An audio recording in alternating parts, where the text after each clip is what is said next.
ఎందుకు Subbu job try చేయడం waste. అవి రావురా. నీకు జాబ్ వస్తుందో లేదో నమ్మాల్సింది నీ ఫ్రెండ్స్, పేరెంట్స్, ఈ సమాజం కాదురా. నువ్వు నీ మీద నమ్మకం ఉండాల్సింది నీకు. సూర్య అందరికీ తెలిసిందే, నీకు చెప్పాలనిపిస్తుంది. బ్రో నేను ఎవరికి చెప్పేంత వాడిని కాదు బ్రో, కానీ ఎవరో మాట్లాడకపోతే బయట రియాలిటీ గురించి ఎవరికి తెలుస్తుంది బ్రో. కాలేజ్ లో కంపెనీస్ వస్తాయి, ఆఫర్స్ వస్తాయి, క్యాబ్ జెమినీ, వర్చుసా ఇలాంటి కంపెనీస్ అన్ని వచ్చి 150 మందిని 100 మందిని తీసుకుంటారు. కాలేజ్ వాళ్ళు కూడా బ్యానర్ లో వేసేసుకుంటారు. కానీ ఆ స్టూడెంట్ కి తెలుసు ఆఫర్ లెటర్ ఇంకా రాలేదు, కాలేజ్ అయిపోయి 1 year అయిపోయింది, బ్యానర్ కూడా వేసేసారు అని చెప్పేసి. ఇప్పుడు నువ్వేం చెప్పాలనుకుంటున్నారా అని చెప్పేసి అనుకుంటున్నారా బ్రో? ఇలా ఉంటే మనం సర్వైవ్ అవ్వడం చాలా కష్టం బ్రో.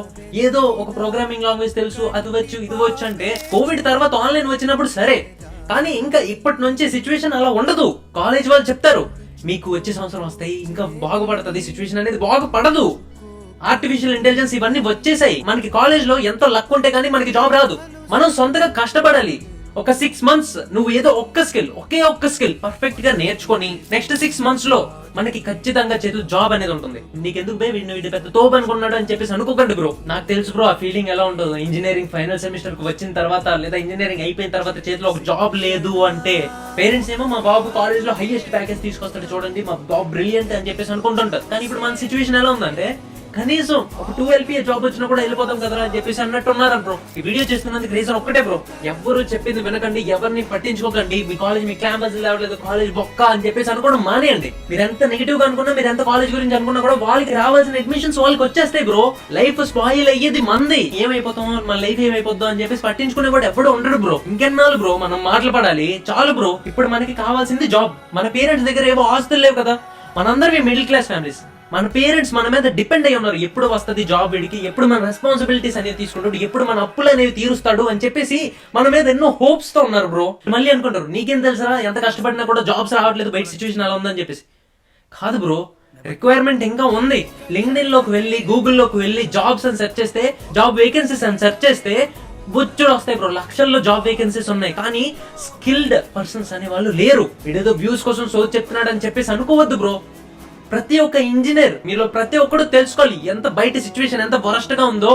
ఎంత వరస్ట్ గా ఉన్నా కూడా కష్టపడిన వాడికి, స్కిల్స్ ఉండేవాడికి ఖచ్చితంగా జాబ్ వస్తుంది అని చెప్పేసి మీకు తెలియాలి. ఆ స్కిల్స్ అవన్నీ మన కాలేజ్ వాళ్ళు నేర్పించరు.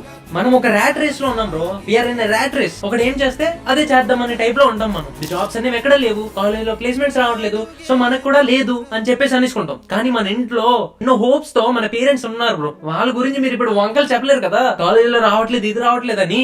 మరి ఏం చేస్తాం, రావట్లేదు అంతే, రావట్లేదు. సరే దానికి సొల్యూషన్ ఏంట్రా, ఇది కూడా నువ్వే చెప్పు, నువ్వే జాబ్స్ తెప్పించేస్తావా అని చెప్పేసి అనుకుంటుంటారు బ్రో. కాదు బ్రో, దీనికి సొల్యూషన్ నేను చెప్తున్నా వినండి. ఈ లోకంలో అందరూ నువ్వు ఒకటి కాదు. వాళ్ళందరికీ జాబ్స్ రావట్లేదంటే వాళ్ళకి స్కిల్స్ లేవు, వాళ్ళు కరెక్ట్ ట్రై చేయట్లేదు, ఏదో చేస్తున్నారు. నువ్వు ప్రయత్నిస్తే ఎవరి కోసం జాబ్ రాదు అనేది నువ్వు పట్టుబడి ఉండు. ఎవరి కోసం రాదో నేను చూస్తా. అసలు మీ దగ్గర స్కిల్స్ 0 ఉన్నా నన్ను నమ్మండి, 6 months చెప్పా కదా, ఇక్కడ స్క్రీన్ మీద కనిపిస్తున్న స్కిల్స్ లో ఏదో ఒక్క స్కిల్ ఈజీ టు హార్డ్ లెవెల్లో నేను మీకు ఇక్కడ ఇచ్చాను. ఒకవేళ మీరు ఈజీ చేద్దాం అనుకుంటుంటే మీకు బయట చేపల మార్కెట్ లాగా అంతమంది కాంపిటీషన్ లో దొరుకుతారు. ఆ కాంపిటీషన్ లో మీరు కష్టపడాలి. లేదు మీరు కష్టమైన టాపిక్ తీసుకొని ఆ స్కిల్ నేర్చుకుందాం అనుకుంటుంటే మీకు ఇక్కడ కాంపిటీషన్ అనేది తక్కువ దొరుకుతుంది. కానీ అది నేర్చుకునే ప్రాసెస్ లో మీరు చాలా కష్టపడాలి. సో కష్టం అనేది మీరు ఏ స్కిల్ నేర్చుకున్నా, ఎటువంటి పని చేసినా, అది జాబే కాదు, ఎటువంటి పని చేసినా కష్టం అనేది ఉంటుంది. రిజల్ట్ అనేది ఒత్తినే వచ్చేది. సో ఈ స్క్రీన్ మీద కనిపిస్తున్న ఏదో ఒక స్కిల్ పట్టుకోండి. మీకు ఏదో ఇంట్రెస్ట్ ఉంటే అది మీరు ఎఫర్ట్ చేయగలరా అంటే ఏదైనా ఆఫ్లైన్ ఇన్స్టిట్యూట్ కి వెళ్ళండి, ప్లేస్మెంట్స్ ప్రొవైడ్ చేసే ఇన్స్టిట్యూట్ కి వెళ్ళండి. ఇక్కడ వేల లక్షల మంది ఉంటారు. వాడెవడో ఎలా ఎక్కువ నేర్చుకుంటాడు, వాడి దగ్గర ఉన్న 24 hours నీ దగ్గర ఉన్న 24 hours. మనం జస్ట్ ఫోకస్ చేయాల్సింది మన స్కిల్ క్లియర్ గా ఉందా, ఏం నేర్చుకోవాలి, అది మనం నేర్చుకుంటున్నావా లేదా. పక్కన వాళ్ళ గురించి మర్చిపోండి, మనం దాని మీద హ్యాండ్స్ ఆన్ ప్రాజెక్ట్స్ అనేవి క్రియేట్ చేయగలుగుతున్నావా లేదా, రియల్ టైం ప్రాజెక్ట్స్ అనేవి మేము చేయగలుగుతున్నావా లేదా. నువ్వు ఎక్కడికి వెళ్ళినా టాప్ లో ఉంటే ఖచ్చితంగా నీకు వస్తుంది ప్లేస్మెంట్, ఎవరి కోసం రాదు. లేదన్నా కూడా ఆ స్కిల్ నేర్చుకుంటావు కదా, ప్రాజెక్ట్స్ చేసేస్తావు. ప్రాజెక్ట్స్ చేసిన నెక్స్ట్ 6 months నువ్వు ట్రై చేయి. వెంటనే ట్రై చేస్తే వచ్చేది జాబ్. లక్షల మంది అప్లై చేస్తుంటారు. మీరు ఎన్నో రెఫరల్స్ కనుక్కోవాలి, అందరికి మెసేజ్లు చేయాలి, మెయిల్ చేయాలి, చాలా పెద్ద ప్రాసెస్ ఉంటుంది స్కిల్ నేర్చుకున్న తర్వాత కూడా. సో అది నేర్చుకొని ప్రాజెక్ట్స్ బిల్డ్ చేస్తూ ఒక ఇంటర్న్షిప్ తెచ్చుకొని దాని నుంచి ఫుల్ టైం కి వెళ్ళడానికి ఏదో ఒక ట్రై చేయండి బ్రో. అండ్ మీరు అనుకుంటుంటారు ఏంటి బ్రో నీ నమ్మకం అంటే, నేనే బ్రో. నేను చాలా కష్టపడ్డా. ఇంజనీరింగ్ ఫస్ట్ ఇయర్ నుంచి ఎంతో కష్టపడ్డా. కాలేజ్కి వెళ్ళకుండా, కాలేజ్ దగ్గర పర్మిషన్ తీసుకొని ఇంటర్న్షిప్ అనేది ఇదని చాలా నేర్చుకోవడానికి ట్రై చేస్తాను. But at the end of engineering recession, ఇప్పుడు మనం ఏం చేస్తాం, జాబ్స్ రావట్లేదు, ఇంట్లో ఏమో పెద్ద హోప్స్, బాబు తోపు అది ఇది అని చెప్పేసి నేను ఏదో ఒక ఇంటర్న్షిప్ అనేది జాయిన్ అయ్యాను నా స్కిల్ బేసిస్ మీద. ఓకే, పైథాన్, జాంగో అవన్నీ వచ్చి మనకి ఏదో జాయిన్ అయ్యాం. అక్కడ నాకు ఇంకా జాబ్స్ కావాలి, ఇంటర్న్షిప్ నేను చేయలేను, లీవ్ అయిపోతున్నప్పుడు వాళ్ళు అన్నారు బ్రో మా స్టార్ట్అప్ అంత ఎఫర్ట్ చేయలేదు, కానీ ఒక యావరేజ్ ప్యాకేజ్ అనేది నీకు ఇవ్వగలము, నువ్వు చేస్తావా అని చెప్పేసి అడిగారు. అండ్ అప్పుడు నేను రియలైజ్ అయ్యా, కష్టపడితే ఖచ్చితంగా జాబ్ వస్తాది, జాబ్ రాదు అని చెప్పేసి అనుకోదు. నువ్వు ఎవరికంటే తక్కువ కాదు, నీ ఒకే ఒక సంవత్సరం ఇస్తే లైఫ్ లో ఒక హై ఫీలింగ్ వస్తుంది, అచీవ్ చేశారు ఇంకా చాలు, ఇంకా కష్టపడక్కర్లేదు, అంతా నా కోసం నాకు ఇష్టమైన దాంట్లో నేను కష్టపడచ్చు అనే ఒక ఫీలింగ్ వస్తుంది. లైఫ్ లో ఇంకా కష్టపడాలి, తర్వాత కూడా వస్తాయి మనకి, కానీ ఈ హై ఫీలింగ్ ఉంటుంది.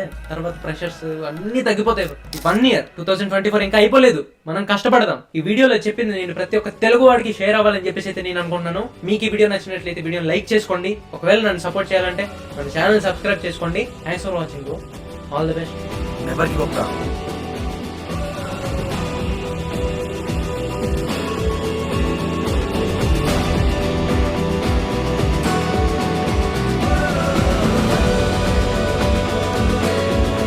మీరు ఇంకా ఇల్లు అమ్మవసరం లేదన్నా.